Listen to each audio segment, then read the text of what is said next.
ഇന്നത്തെ നമ്മുടെ വീഡിയോയ്ക്ക് ഒരു സ്പോൺസർ ഉണ്ട്. പുഷ് പ്രോട്ടോകോൾ ആണ്. പുഷ് പ്രോട്ടോകോൾ എന്ന് പറഞ്ഞു കേട്ടിട്ടുണ്ടെങ്കിൽ ലെയർ 1 ആൻഡ് ലെയർ 2 ബ്ലോക്ക് ചെയിനുകളിൽ വീഡിയോ സ്ട്രീമിങ്ങും ചാറ്റിങ്ങും ഉൾപ്പെടെയുള്ള കമ്മ്യൂണിക്കേഷൻ്റെ പല സാധ്യതകളും പ്രൊവൈഡ് ചെയ്യുന്ന ഒരു വെബ്3 ആപ്ലിക്കേഷനാണ്. ഇതിൻ്റെ നേറ്റീവ് ടോക്കൺ ആയിട്ടുള്ള പുഷ് എന്ന് പറയുന്ന ടോക്കൺ നമുക്ക് ഒട്ടുമിക്ക എല്ലാ എക്സ്ചേഞ്ചുകളിലും ട്രേഡ് ചെയ്യാനായിട്ട് സാധിക്കുന്ന ഒരു ടോക്കണാണ്. കൂടുതൽ വിവരങ്ങൾ ഇതിൻ്റെ വെബ്സൈറ്റിൽ പോയി കണ്ടെങ്കിൽ കിട്ടും. ഡിസ്ക്രിപ്ഷനിൽ ലിങ്ക് ഉണ്ട്, തീർച്ചയായിട്ടും പോയി ചെക്ക് ചെയ്യാം. നമസ്കാരം, ക്രിപ്റ്റോ കറൻസി ട്രേഡിംഗ് സീരീസിലെ 6ാമത്തെ വീഡിയോയിലേക്ക് നിങ്ങൾക്ക് എല്ലാവർക്കും സ്വാഗതം. ഇതുവരെയായിട്ട് എന്താണ് ബ്ലോക്ക് ചെയിൻ ടെക്നോളജി എന്നും അതിൻ്റെ ഗുണങ്ങൾ എന്താണ്, ദോഷങ്ങൾ എന്താണ്, അതിൻ്റെ റിയൽ ലൈഫ് യൂസ് കേസസ് എന്താണ്, ആൻഡ് എന്താണ് ക്രിപ്റ്റോ കറൻസി, എന്താണ് ബിറ്റ് കോയിൻ തുടങ്ങിയ കാര്യങ്ങളൊക്കെ നമ്മൾ ഇതുവരെയായിട്ട് സംസാരിച്ച് പോയിട്ടുണ്ട്. ആൻഡ് ഇന്നത്തെ ഒരു വീഡിയോയിൽ നമ്മൾ സംസാരിക്കാനായിട്ട് പോകുന്നത്, നമ്മൾ കഴിഞ്ഞ വീഡിയോയിൽ പറഞ്ഞു ബിറ്റ് കോയിൻ എന്ന് പറയുന്നത് ഒരു ലിമിറ്റഡ് ആയിട്ടുള്ള സപ്ലൈ ഉള്ള ഒരു സംഭവമാണെന്ന് പറഞ്ഞു. അതായത് ടോട്ടൽ ഒരു 21 മില്യൺ ബിറ്റ് കോയിൻ മാത്രമേ ഈ ലോകത്തുള്ളൂ എന്നുള്ള കാര്യങ്ങൾ നമ്മൾ പറഞ്ഞു. ആൻഡ് ഇപ്പോൾ സർക്കുലേഷനിലുള്ള ബിറ്റ് കോയിൻ്റെ എണ്ണം എന്ന് പറഞ്ഞു കഴിഞ്ഞിട്ടുണ്ടെങ്കിൽ 19 മില്യൺ മാത്രമാണ് ഇന്ന് സർക്കുലേഷനിലുള്ളത്. അതായത് ഇന്ന് ബിറ്റ് കോയിൻ കൈവശം വെച്ചിട്ടുള്ള ആളുകളുടെ എല്ലാം കയ്യിലുള്ള ബിറ്റ് കോയിൻ്റെ എണ്ണം എടുത്ത് കൂട്ടി നോക്കുകയാണ് എന്നുണ്ടെങ്കിൽ ഏകദേശം ഒരു 19 മില്യൺ ബിറ്റ് കോയിൻ മാത്രമേ ഇന്ന് നിലവിലുള്ളൂ, അല്ലെങ്കിൽ ഇന്ന് സർക്കുലേഷനിലുള്ളൂ. ബാക്കി ഒരു 2 മില്യൺ ബിറ്റ് കോയിന് കൂടെ ഇനി സർക്കുലേഷനിലേക്ക് വരാനായിട്ടുണ്ട്. സോ എങ്ങനെയാണ് ആ 2 മില്യൺ ബിറ്റ് കോയിൻ ഇനി സർക്കുലേഷനിലേക്ക് വരാനായിട്ട് പോകുന്നത്? സിമ്പിളായിട്ട് പറയുകയാണ് എന്നുണ്ടെങ്കിൽ എങ്ങനെയാണ് പുതിയ ബിറ്റ് കോയിൻ ഉണ്ടാകുന്നത് എന്നുള്ള കാര്യങ്ങളാണ് നമ്മൾ ഇന്നത്തെ ഈ ഒരു വീഡിയോയിൽ സംസാരിക്കാനായിട്ട് പോകുന്നത്. സോ വീഡിയോ ഒട്ടും തന്നെ സ്കിപ്പ് ചെയ്യാതെ മുഴുവനായിട്ടും കാണാനായിട്ട് ശ്രമിക്കുക. നേരെ വീഡിയോയിലേക്ക് കിടക്കാം. ബിറ്റ് കോയിൻ എന്ന് പറയുന്നത് ഒരു ലിമിറ്റഡ് സപ്ലൈ ഉള്ള ഒരു സാധനമാണ് എന്നുള്ള കാര്യങ്ങൾ നമ്മൾ ഓൾറെഡി കഴിഞ്ഞ വീഡിയോയിലൊക്കെ പറഞ്ഞു കഴിഞ്ഞു. ഈ ലിമിറ്റഡ് സപ്ലൈ എന്ന് പറഞ്ഞു കഴിഞ്ഞിട്ടുണ്ടെങ്കിൽ ടോട്ടൽ ഒരു 21 മില്യൺ ബിറ്റ് കോയിൻ മാത്രമേ ഈ ലോകത്തുള്ളൂ. ഓക്കെ, അപ്പോൾ ഓൾറെഡി 19 മില്യൺ ബിറ്റ് കോയിൻ സർക്കുലേഷനിൽ ഉണ്ട് എന്ന് പറഞ്ഞു. ബാക്കിയുള്ള 2 മില്യൺ ബിറ്റ് കോയിൻ ആണ് കുറേശ്ശെ ആയിട്ട് ഈ സർക്കുലേഷനിലേക്ക് വന്നുകൊണ്ടിരിക്കുക. ആൻഡ് അതെങ്ങനെയാണ് വരിക എന്ന് ചോദിച്ചു കഴിഞ്ഞിട്ടുണ്ടെങ്കിൽ അതിന് മുൻപേ തന്നെ നമുക്ക് സ്വർണം എങ്ങനെയാണ് നമുക്ക് ലഭിക്കുന്നത് എന്നുള്ള കാര്യത്തെ പറ്റി സംസാരിക്കാം. നമുക്ക് എവിടെ നിന്നാണ് സ്വർണം കിട്ടുന്നത്? നിങ്ങൾ ഭൂരിഭാഗം ആളുകളും ജ്വല്ലറിയിൽ നിന്നായിരിക്കും എന്നാണ് ഉത്തരം പറയാനായിട്ട് പോകുന്നത് എനിക്കറിയാം. ഈ ജ്വല്ലറിക്കാർക്ക് എവിടെ നിന്നാണ് സ്വർണം കിട്ടുന്നത്? അതായത് സ്വർണം എന്ന് പറയുന്ന ആ ഒരു സാധനം നമുക്ക് എവിടെ നിന്നാണ് കിട്ടുന്നത്? ഏതെങ്കിലും ഫാക്ടറികളിൽ ഉണ്ടാക്കുന്നതാണോ ഈ സ്വർണം എന്ന് പറയുന്നത്? ഒരിക്കലുമല്ല. ഭൂമിക്കടിയിൽ നിന്നും ഖനനം ചെയ്തെടുക്കുന്ന ഒരു സംഭവമാണ്, ഒരു കല്ലാണ് സ്വർണം എന്നുള്ള കാര്യങ്ങൾ നമുക്ക് എല്ലാവർക്കും അറിയാം. KGF പോലുള്ള സ്ഥലങ്ങളിലാണ് ഈ സാധനം കുഴിച്ചെടുക്കുന്നത്. അപ്പോൾ ഈ സ്വർണം എന്ന് പറയുന്ന സാധനം ഒരു ലിമിറ്റഡ് സപ്ലൈ ഉള്ള ഒരു സാധനമാണോ? തീർച്ചയായിട്ടും അല്ല. സ്വർണം എന്ന് പറഞ്ഞു കഴിഞ്ഞിട്ടുണ്ടെങ്കിൽ തീർച്ചയായിട്ടും ഒരു അൺലിമിറ്റഡ് ആയിട്ടുള്ള സപ്ലൈ ഉണ്ടാവാൻ സാധ്യതയുള്ള ഒരു സാധനമാണ്.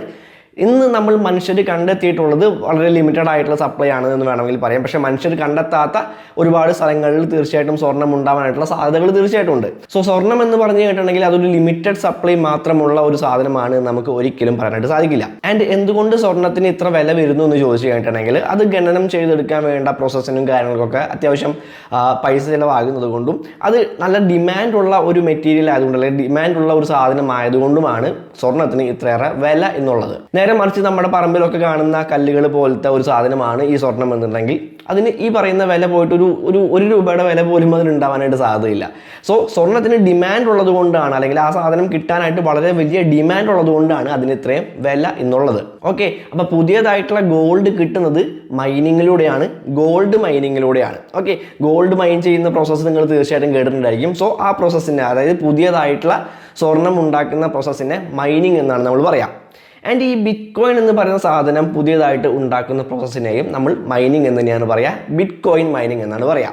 അപ്പോൾ സ്വർണം പോലെ തന്നെ നമ്മൾ കുഴിച്ച് എടുക്കുന്ന ഒരു സാധനമാണോ ബിറ്റ് കോയിൻ? അല്ല, ഇതൊരു വിർച്വൽ കറൻസി ആയതുകൊണ്ട് തന്നെ, ഒരു ഡിജിറ്റൽ കറൻസി ആയതുകൊണ്ട് തന്നെ ഡിജിറ്റലി ആണ് നമ്മുടെ ഈ പരിപാടികളെല്ലാം നടക്കുന്നത്.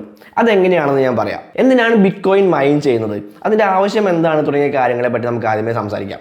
അതായത് നിലവിലുള്ള ബാങ്കിങ് സിസ്റ്റത്തിന്, അല്ലെങ്കിൽ നിലവിലുള്ള പേയ്മെൻറ്റ് സിസ്റ്റത്തിന് ഒരു ബദലായിട്ടാണ്, അല്ലെങ്കിൽ അതിനൊരു സൊല്യൂഷൻ ആയിട്ടാണ്, അതിലുള്ള പല പ്രശ്നങ്ങൾക്കും ഒരു സൊല്യൂഷൻ ആയിട്ടാണ് ബിറ്റ് കോയിൻ എന്ന് പറയുന്ന ക്രിപ്റ്റോ കറൻസി ഇൻട്രൊഡ്യൂസ് ചെയ്തിട്ടുള്ളത്. അത് ഓൾറെഡി നമ്മൾ കഴിഞ്ഞ വീഡിയോകളിലെല്ലാം തന്നെ സംസാരിച്ചിട്ടുള്ള കാര്യമാണ്. അപ്പോൾ നിലവിലുള്ള ബാങ്കിങ് സിസ്റ്റത്തിൽ, അല്ലെങ്കിൽ സെൻട്രലൈസ്ഡ് ആയിട്ടുള്ള ഒരു സിസ്റ്റത്തിൽ നമുക്കൊരു ട്രാൻസാക്ഷൻ നടത്തണമെന്നുണ്ടെങ്കിൽ അവിടെ എന്താണ് സംഭവിക്കുന്നത്? നമ്മളൊരു ട്രാൻസാക്ഷൻ നടത്തുമ്പോൾ അവിടെ എന്താണ് സംഭവിക്കുന്നത്? ഇപ്പം ഞാൻ എൻ്റെ കയ്യിലുള്ള ഒരു 1000 രൂപ എൻ്റെ സുഹൃത്തിന് അയച്ചു കൊടുക്കുകയാണ് എന്നുണ്ടെങ്കിൽ അവിടെ എന്താണ് സംഭവിക്കുന്നത്? ബേസിക് ആയിട്ട് ഇത്ര മാത്രം സംഭവിക്കുന്നുള്ളൂ. ഞാൻ എൻ്റെ ബാങ്കിനോട് പറയുകയാണ് എൻ്റെ അക്കൗണ്ടിൽ നിന്നും ഒരു 1000 രൂപ മൈനസ് ചെയ്യുക, ഞാൻ പറയുന്ന അക്കൗണ്ടിലേക്ക്, എൻ്റെ ഫ്രണ്ടിൻ്റെ അക്കൗണ്ടിലേക്ക് ആ 1000 രൂപ ആഡ് ചെയ്ത് കൊടുക്കുക. ഈ ഒരു കാര്യമാണ് നമ്മളൊരു 1000 രൂപ ഒരു ട്രാൻസാക്ഷൻ നടത്തുമ്പോൾ അവിടെ സംഭവിക്കുന്നത്. ബേസിക് ആയിട്ട് ഈ ഒരു കാര്യമാണ് അവിടെ സംഭവിക്കുന്നത്. അപ്പോൾ ഇവിടെ ആ കാര്യങ്ങളെല്ലാം തീരുമാനിക്കുന്നത് ഒരു സെൻട്രൽ അതോറിറ്റിയാണ്, ആ ഒരു സെൻട്രലൈസ്ഡ് ആയിട്ടുള്ള സിസ്റ്റമാണ്. സോ ആ ബാങ്ക് എന്ന് പറയുന്ന സെൻട്രൽ അതോറിറ്റിയാണ് ഈ ട്രാൻസാക്ഷൻ നടക്കണോ വേണ്ടയോ എന്നുള്ള കാര്യങ്ങൾ തീരുമാനിക്കുന്നത്. ആൻഡ് എനിക്ക് അവിടെ ആ ബാങ്കിൻ്റെ പെർമിഷൻ ഇല്ലാതെ എൻ്റെ പൈസ എനിക്ക് എൻ്റെ സുഹൃത്തിന് അയച്ചു കൊടുക്കാനായിട്ട് സാധിക്കില്ല. സോ സെൻട്രലൈസ്ഡ് ആയിട്ടുള്ള സിസ്റ്റം ആയതുകൊണ്ട് തന്നെ അവിടെ ഒരു പെർമിഷൻ ആവശ്യമായിട്ട് വരുന്നുണ്ട്. ആൻഡ് ഒരുപാട് സെർവർ ഇഷ്യൂസും കാര്യങ്ങളൊക്കെ നമുക്ക് അവിടെ പ്രതീക്ഷിക്കാവുന്നതാണ്. നമുക്ക് നേരിട്ട് അറിയാവുന്ന പല കാര്യങ്ങളും ഉണ്ട്. സോ നമുക്ക് അത്തരത്തിലുള്ള പല പ്രശ്നങ്ങളും ഈ സെൻട്രലൈസ്ഡ് സിസ്റ്റത്തിൽ പ്രതീക്ഷിക്കാവുന്നതാണ്. സോ ബിറ്റ്കോയിൻ എന്ന് പറയുന്നത് ഈ പ്രശ്നങ്ങളെല്ലാം പരിഹരിക്കാൻ വേണ്ടിയിട്ട് ഉണ്ടാക്കിയിട്ടുള്ള ഒരു സാധനമാണ് നമ്മൾ പറഞ്ഞു കഴിഞ്ഞു. സോ ഒരു ട്രാൻസാക്ഷൻ നടക്കുമ്പോൾ ആ ട്രാൻസാക്ഷൻ കൃത്യമായിട്ട് നടത്താൻ വേണ്ടിയിട്ട് ഏതെങ്കിലും ഒരാളെ അധികാരപ്പെടുത്തി കഴിഞ്ഞിട്ടുണ്ടെങ്കിൽ അപ്പോൾ പിന്നെ ഈ സെൻട്രലൈസ്ഡ് സിസ്റ്റവും ഡീസെൻട്രലൈസ്ഡ് ആയിട്ടുള്ള ബിറ്റ്കോയിനും തമ്മിൽ എന്താണ് വ്യത്യാസം? ഇവിടെയാണ് ബിറ്റ്കോയിൻ്റെ ഒരു വളരെ രസകരമായിട്ടുള്ള കുറച്ച് കാര്യങ്ങൾ വരുന്നത്. ഈ ബിറ്റ്കോയിൻ ഉണ്ടാക്കിയിട്ടുള്ള സതോഷി നാക്കമോട്ടോ എന്ന് പറയുന്ന ആളാണോ അല്ലെങ്കിൽ ഒരു കൂട്ടം ആളുകളാണോ എന്നൊന്നും അറിയില്ല, ആ വ്യക്തി എന്ന് നമുക്ക് തൽക്കാലത്തേക്ക് വിളിക്കാം. സോ ഈ സതോഷി നാക്കമോട്ടോ എന്ന് പറയുന്ന വ്യക്തി വളരെയധികം ബ്രില്യൻ്റ് ആയിട്ടുള്ള ഒരാളാണ്. അദ്ദേഹത്തിന് ഈ കാര്യങ്ങളെല്ലാം അല്ലെങ്കിൽ ഇത്തരത്തിലുള്ള പ്രശ്നങ്ങൾ ഒരുപാട് ഉണ്ടാവുമെന്ന് അദ്ദേഹത്തിന് മുന്നേ കൂട്ടി അറിയാവുന്നത് കൊണ്ട് തന്നെ അദ്ദേഹം ഒരു റൂൾസും കാര്യങ്ങളൊക്കെ ഈ സിസ്റ്റത്തിന് വെച്ചിട്ടുണ്ട്. ഓക്കെ, അപ്പോൾ ബിറ്റ്കോയിന് കൃത്യമായിട്ടുള്ള റൂൾസും കാര്യങ്ങളൊക്കെ ഉണ്ടായിരിക്കും. ആ കാര്യങ്ങൾ പാലിച്ചുകൊണ്ട് മാത്രമേ ബിറ്റ്കോയിൻ പ്രവർത്തിക്കുള്ളൂ. ഈ ബിറ്റ്കോയിൻ്റെ റൂൾസിനെ പ്രോട്ടോകോൾ എന്നാണ് നമ്മൾ വിളിക്കുന്നത്. സോ ബിറ്റ്കോയിൻ ട്രാൻസാക്ഷൻ വാലിഡേറ്റ് ചെയ്യാനായിട്ടുള്ള പവർ നിങ്ങൾക്ക് ലഭിക്കണം എന്നുണ്ടെങ്കിൽ വളരെ സിമ്പിൾ ആയിട്ടുള്ള ഒരു കാര്യം മാത്രമേ ഉള്ളൂ. അതായത് ബിറ്റ്കോയിൻ സിസ്റ്റം ഒരു ഇക്വേഷൻ ജനറേറ്റ് ചെയ്യും. അതിൻ്റെ ആൻസർ ഏതെങ്കിലും ഒരു നമ്പർ ആയിരിക്കും അതിൻ്റെ ആൻസർ എന്ന് പറയുന്നത്. ആ നമ്പർ നിങ്ങൾ ഗസ് ചെയ്യുക എന്നുള്ള കാര്യം മാത്രമേ നിങ്ങൾ അവിടെ ചെയ്യേണ്ടതായിട്ടുള്ളൂ. സ്വാഭാവികമായിട്ടും നിങ്ങളെല്ലാം അവിടെ ഗസ് ചെയ്യേണ്ടി വരിക. നിങ്ങളുടെ കമ്പ്യൂട്ടർ നിങ്ങൾക്ക് വേണ്ടിയിട്ട് ആ ഗസ്സിങ്ങും കാര്യങ്ങളെല്ലാം തന്നെ നടത്തുന്നതായിരിക്കും. സോ ഒരു സെക്കൻഡിൽ ഏറ്റവും കൂടുതൽ നമ്പേഴ്സ് ഗസ് ചെയ്യാനായിട്ട് സാധിക്കുന്ന ഒരു കമ്പ്യൂട്ടറിനായിരിക്കും വിൻ ചെയ്യാനായിട്ടുള്ള സാധ്യതകൾ അവിടെ കൂടുതലുള്ളത്. സോ നിങ്ങളുടെ കമ്പ്യൂട്ടർ കൃത്യമായിട്ടുള്ള ആൻസർ അവിടെ ഗസ് ചെയ്ത് കഴിഞ്ഞിട്ടുണ്ടെങ്കിൽ നിങ്ങൾ അവിടെ വിൻ ചെയ്യുന്നതായിരിക്കും. നിങ്ങൾക്ക് ഏതൊക്കെ ട്രാൻസാക്ഷൻസ് ആണോ അവിടെ പെൻഡിങ് ആയിട്ട് കിടക്കുന്നത് അതെല്ലാം തന്നെ വാലിഡേറ്റ് ചെയ്തുകൊണ്ട് ഒരു ബ്ലോക്ക് ആക്കാനുള്ള അവസരം അല്ലെങ്കിൽ അധികാരം നിങ്ങൾക്ക് ലഭിക്കുന്നതായിരിക്കും. ആൻഡ് നിങ്ങൾക്ക് ആ അധികാരം കിട്ടിയെന്ന് വിചാരിച്ചുകൊണ്ട് എന്ത് തോന്നിയവാസം വേണമെങ്കിലും അവിടെ ചെയ്യാനായിട്ട് സാധിക്കില്ല. നിങ്ങൾ ഓക്കെ എന്ന് പറയുന്നത് അല്ലെങ്കിൽ നിങ്ങൾ ക്രിയേറ്റ് ചെയ്യുന്ന ആ ബ്ലോക്ക് ആ നെറ്റ്വർക്കിലുള്ള എല്ലാ കമ്പ്യൂട്ടേഴ്സിലേക്കും പോകുന്നതായിരിക്കും. അവർക്കെല്ലാം തന്നെ അത് വാലിഡേറ്റ് ചെയ്യാനായിട്ട് അത് ചെക്ക് ചെയ്തുകൊണ്ട് എന്തെങ്കിലും പ്രശ്നങ്ങളോ കാര്യങ്ങളോ ഉണ്ടോ എന്നുള്ള കാര്യങ്ങളെല്ലാം തന്നെ അവർക്ക് ചെക്ക് ചെയ്ത് ഉറപ്പ് വരുത്താനും സാധിക്കുന്നതായിരിക്കും. സോ കള്ളത്തരോ കാര്യങ്ങളോ ഒന്നും തന്നെ അവിടെ നടക്കില്ല. ആൻഡ് ഇവിടെ മൈനേഴ്സിന് ലഭിക്കുന്ന റിവാർഡ് എന്ന് പറയുന്നത് രണ്ട് തരത്തിലാണ് അവർക്ക് റിവാർഡ് ലഭിക്കുന്നത്. ഒന്ന് ട്രാൻസാക്ഷൻ ഫീസ് ഇവർക്ക് റിവാർഡായിട്ട് ലഭിക്കുന്നതായിരിക്കും. നമ്മളൊരു ട്രാൻസാക്ഷൻ നടത്തുമ്പോൾ നമ്മൾ അതിന് കൊടുക്കേണ്ടി വരുന്ന ഫീസ് ഇവർക്ക് റിവാർഡായിട്ട് ലഭിക്കുന്നതായിരിക്കും. അതേപോലെ തന്നെ ഒരു ബ്ലോക്ക് റിവാർഡ് എന്ന് പറഞ്ഞിട്ടുള്ള ഒരു റിവാർഡ് കിട്ടുന്നതായിരിക്കും. ഈ ബ്ലോക്ക് റിവാർഡ് എന്ന് പറയുന്നതാണ് പുതിയതായിട്ട് ഈ സർക്കുലേഷനിലേക്ക് വരുന്ന ബിറ്റ്കോയിൻ എന്ന് പറയുന്നത്. ഓക്കെ, അപ്പോൾ സിമ്പിളായിട്ട് പറയുകയാണ് എന്നുണ്ടെങ്കിൽ എൻ്റെ കയ്യിൽ കുറച്ച് ബിറ്റ്കോയിൻ ഉണ്ട്, ഞാൻ എൻ്റെ സുഹൃത്തിന് ആ ബിറ്റ്കോയിൻ അയച്ചു കൊടുക്കാനായിട്ട് പോവുകയാണ്. അപ്പോൾ ഈ ട്രാൻസാക്ഷൻ അവിടെ വാലിഡേറ്റ് ചെയ്യണം അല്ലെങ്കിൽ ഈ ട്രാൻസാക്ഷൻ അവിടെ ഓക്കെ ആണ് എന്ന് പറയണമെന്നുണ്ടെങ്കിൽ നമുക്കൊരു മൈനറുടെ സഹായം ആവശ്യമാണ്. നമ്മുടെ ബാങ്കിൽ സെൻട്രൽ അതോറിറ്റി ആയിട്ട് ആ ബാങ്ക് ഉള്ള പോലെ തന്നെ നമുക്ക് ഇവിടെ ഒരു മൈനറുടെ അല്ലെങ്കിൽ അത് വാലിഡേറ്റ് ചെയ്യാനായിട്ടുള്ള ഒരാളുടെ ആവശ്യം നമുക്ക് അവിടെ ആവശ്യമുണ്ട്. സോ ആർക്കാണ് ഈ വാലിഡേറ്റ് ചെയ്യാനായിട്ടുള്ള അധികാരം ലഭിക്കുക എന്ന് ചോദിച്ചു കഴിഞ്ഞിട്ടുണ്ടെങ്കിൽ ഈ ബിറ്റ്കോയിൻ സിസ്റ്റം ജനറേറ്റ് ചെയ്യുന്ന ഒരു ഇക്വേഷൻ ഉണ്ടായിരിക്കും. ആ ഇക്വേഷൻ്റെ ആൻസർ കൃത്യമായിട്ട് ഗസ് ചെയ്യുന്ന ഒരാൾക്കായിരിക്കും ഈ ട്രാൻസാക്ഷൻസ് എല്ലാം തന്നെ വാലിഡേറ്റ് ചെയ്യാനായിട്ടുള്ള ഒരു അധികാരം ലഭിക്കുന്നത്. സോ മൈനേഴ്സ് എന്ന് പറയുന്ന ആളുകൾ അവരുടെ കമ്പ്യൂട്ടറിൽ ഈ ഇക്വേഷനുള്ള ആൻസേഴ്സ് അവർ ഗസ് ചെയ്തുകൊണ്ടിരിക്കും. അവരുടെ കമ്പ്യൂട്ടർ ഓട്ടോമാറ്റിക്കായിട്ട് അത് ചെയ്തുകൊണ്ടിരിക്കും. സോ അവർക്ക് വളരെ വലിയ രീതിയിലുള്ള സ്പെസിഫിക്കേഷൻസും കാര്യങ്ങളൊക്കെ ഉള്ള ഒരു കമ്പ്യൂട്ടർ ആണ് എന്നുണ്ടെങ്കിൽ ഒരു സെക്കൻഡിൽ ഏറ്റവും കൂടുതൽ ഗസ്സുകൾ നടത്താനായിട്ട് സാധിക്കും. അങ്ങനെ ആ ഒരു ഇക്വേഷൻ്റെ ആൻസർ അവർക്ക് ലഭിച്ചു കഴിഞ്ഞിട്ടുണ്ടെങ്കിൽ അവർക്ക് ഈ ട്രാൻസാക്ഷൻ അല്ലെങ്കിൽ പെൻഡിങ് ആയിട്ട് കിടക്കുന്ന എല്ലാ ട്രാൻസാക്ഷൻസും വാലിഡേറ്റ് ചെയ്യാനായിട്ടുള്ള ഒരു അധികാരം അവർക്ക് ലഭിക്കുകയും അവരതൊരു ബ്ലോക്ക് ആക്കി ക്രിയേറ്റ് ചെയ്യുകയും ചെയ്യും. ആൻഡ് ആ ബ്ലോക്ക് ആ നെറ്റ്വർക്കിലുള്ള എല്ലാ കമ്പ്യൂട്ടറുകളിലേക്കും പോകുന്നതായിരിക്കും. അവർക്കെല്ലാം തന്നെ ഈ കാര്യങ്ങളെല്ലാം തന്നെ ഈ ട്രാൻസാക്ഷൻസും കാര്യങ്ങളെല്ലാം തന്നെ ചെക്ക് ചെയ്യാനും അത് കൃത്യമാണെന്നുള്ള കാര്യങ്ങൾ ഉറപ്പ് വരുത്താനും സാധിക്കുന്നതായിരിക്കും. ആൻഡ് ഇങ്ങനെ ഈ ട്രാൻസാക്ഷൻസ് എല്ലാം തന്നെ വാലിഡേറ്റ് ചെയ്യുന്ന പണി എടുക്കുന്നത് കൊണ്ട് തന്നെ ഈ മൈനേഴ്സിന് രണ്ട് രീതിയിലുള്ള റിവാർഡുകൾ കിട്ടുന്നതാണ്. ഒന്ന് ട്രാൻസാക്ഷൻ ഫീസ് അവർക്ക് റിവാർഡായിട്ട് കിട്ടുന്നതാണ്, രണ്ട് ഒരു ബ്ലോക്ക് റിവാർഡ് കിട്ടുന്നതാണ്. ഒരു ബ്ലോക്ക് ക്രിയേറ്റ് ചെയ്യുമ്പോൾ അവർക്കൊരു ബ്ലോക്ക് റിവാർഡും കിട്ടുന്നതാണ്. ഈ ബ്ലോക്ക് റിവാർഡാണ് പുതിയതായിട്ട് സർക്കുലേഷനിലേക്ക് വരുന്ന ബിറ്റ്കോയിൻ എന്ന് പറയുന്നത്. 2009 നമുക്ക് സാധാരണ ഒരു ഡെസ്ക്ടോപ്പ് വെച്ചുകൊണ്ട് നമുക്ക് മൈനിങ് നടത്താൻ സാധിച്ചിരുന്നു എന്നുണ്ടെങ്കിൽ ഇന്ന് അവസ്ഥ അതല്ല. കാരണം മൈൻ ചെയ്യുന്ന ആളുകളുടെ എണ്ണം കൂടുകയാണ്.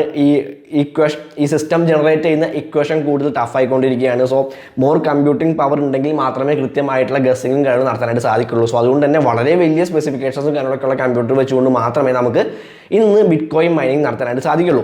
ആൻഡ് ഞാൻ നേരത്തെ പറഞ്ഞ പോലെ തന്നെ സതോഷി നാക്കമോട്ടോ എന്ന് പറയുന്നത് വളരെയധികം ബുദ്ധിശാലി ആയിട്ടുള്ള ഒരു മനുഷ്യനാണ്. അയാൾ ചെയ്തിട്ടുള്ള മറ്റൊരു കാര്യം എന്ന് പറയുന്നത് പുതിയതായിട്ട് വന്നുകൊണ്ടിരിക്കുന്ന അതായത് സർക്കുലേഷനിലേക്ക് വന്നുകൊണ്ടിരിക്കുന്ന പുതിയ ബിറ്റ്കോയിനുകളുടെ എണ്ണത്തിൽ കുറവ് സംഭവിപ്പിക്കുക എന്നുള്ള കാര്യങ്ങളാണ്. അതായത് ബിറ്റ്കോയിൻ ഹാവിംഗ് എന്ന് പറയുന്ന ഒരു സംഗതിയുണ്ട്. അത് ഞാൻ ഈ ഒരു വീഡിയോയിൽ ഉൾപ്പെടുത്തുന്നില്ല. അത് തൊട്ടടുത്ത വീഡിയോയിൽ ഞാൻ അതിനെപ്പറ്റി സംസാരിക്കുന്നതായിരിക്കും. വളരെ ഇൻട്രസ്റ്റിംഗ് ആയിട്ടുള്ള ഒരു കാര്യമാണ്. സോ ഈ ഒരു വീഡിയോയിൽ ഞാൻ പറയാനായിട്ട് ഉദ്ദേശിച്ചിട്ടുള്ളത് എന്താണ് ബിറ്റ്കോയിൻ മൈനിങ് എന്നുള്ള കാര്യം നിങ്ങൾക്ക് മനസ്സിലാക്കി തരിക, അല്ലെങ്കിൽ എന്താണ് അവിടെ സംഭവിക്കുന്നത്, അതുകൊണ്ട് എന്താണ് നമ്മൾ ഉദ്ദേശിക്കുന്നത് എന്നുള്ള കാര്യം, അല്ലെങ്കിൽ അതിൻ്റെ ആവശ്യകത എന്താണെന്നുള്ള കാര്യം നിങ്ങൾക്ക് മനസ്സിലാക്കി തരിക എന്നുള്ള കാര്യം മാത്രമേ ഈ ഒരു വീഡിയോ കൊണ്ട് ഉദ്ദേശിച്ചിട്ടുള്ളൂ. അത് നിങ്ങൾക്ക് കൃത്യമായിട്ട് മനസ്സിലായി എന്ന് തന്നെ വിചാരിക്കുകയാണ്.